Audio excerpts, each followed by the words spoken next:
राधे राधे सभी को। कैसे हैं आप सभी? उम्मीद करती हूँ आप सब बहुत अच्छे होंगे। राधा रानी की कृपा हमेशा आप पे बनी रहे। सुबह जब मैं बाहर निकली तो व्यू बहुत सुंदर था। फिर मैं आधा काम अपना कर ही चुकी थी।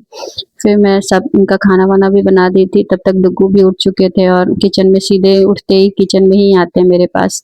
फिर मैं इनको उठा लिया। फिर ये बहुत रो रहा था, परेशान कर रहा था। फिर मैं बोली कोई नहीं बेटा, आज मैंने खाना बना लिया है, बस पापा का लंच पैक करना है।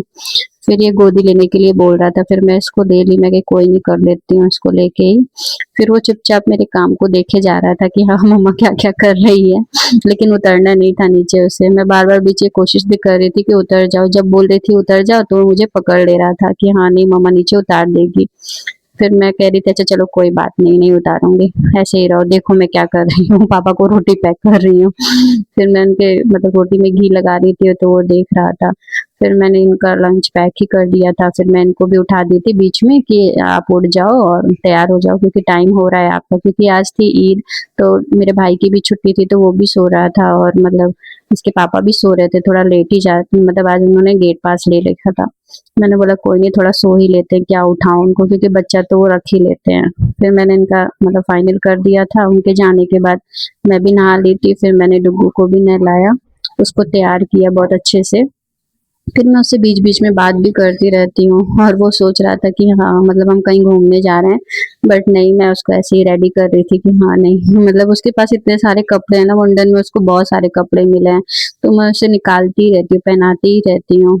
और इसके कपड़े इतने ज़्यादा हो गए हैं कि मैं भूल जाती हूँ कि इसके पास कितने कपड़े हैं। मतलब जब भी इसके मतलब खोलती हूँ कपड़े का रैक, देखती हूँ अरे यार क्या पहना हो इसको। और मतलब मोस्टली इसके पास मतलब डार्क कलर ही है, रेड ग्रीन। और रेड ग्रीन का तो इसके पास पूरा मतलब ऐसे रखा है कि 4-5 कपड़े ऐसे ही हैं इसके पास। फिर मैं कही चलो कोई नहीं, तुम्हारा बाल कॉम्ब कर देती हूँ। फिर वो बाल भी जड़वा लेता है अच्छे से। फिर मैं बोली चलो अब काजल लगाते हैं। तो काजल के टाइम पे तो वो बहुत खुश हो जाता है, बहुत प्यार से काजल लगवाता है वो। फिर वो अपने मामू को अपने बंदूक से गोली मार रहा था। फिर मैं इसके मामू को भी बोली कि जाओ तुम नहा लो बीच बीच में, मैं इसको कर रही हूँ। फिर वो चला गया। फिर ये देखो अपना मिरर में देख रहा था कि हाँ मम्मा ने टीका कैसे लगाया। फिर मेरा भाई भी अपना नहा धो के रेडी हो चुका था। फिर मैंने बोला चलो कोई नहीं, पढ़ाई कर लेते हैं थोड़ा सा, क्योंकि इसकी हाफ ईयरली एग्जाम आते हैं। और बच्चों का जब एग्जाम आता है ना तो मुझे सबसे ज्यादा टेंशन होता है कि हाँ अब तो इसके ऊपर ही लगना है। अब मैं मतलब इसी को सोचती रहती हूँ, क्योंकि अब तक तो चलो चलता है कि हाँ कोई नहीं नॉर्मल है, जब एग्जाम होता है तो नहीं होता है कि हाँ प्रॉपर ध्यान देना है बच्चों को। फिर मैं इसको मतलब एक सिलेबस ही दे रही थी कि हाँ चलो थोड़ा कुछ ना मतलब 1 बाय 1 याद करके मुझे सुनाए जाओ।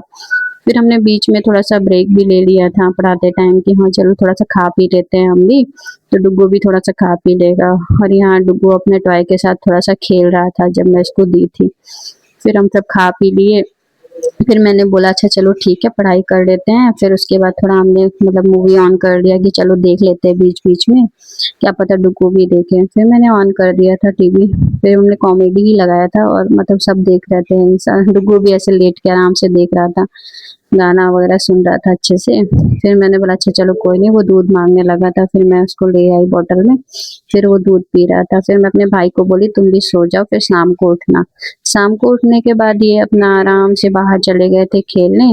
फिर आज का ब्लॉग मैं यहीं खत्म करती हूँ, क्योंकि अब इनके पापा का भी आने का टाइम हो जाएगा।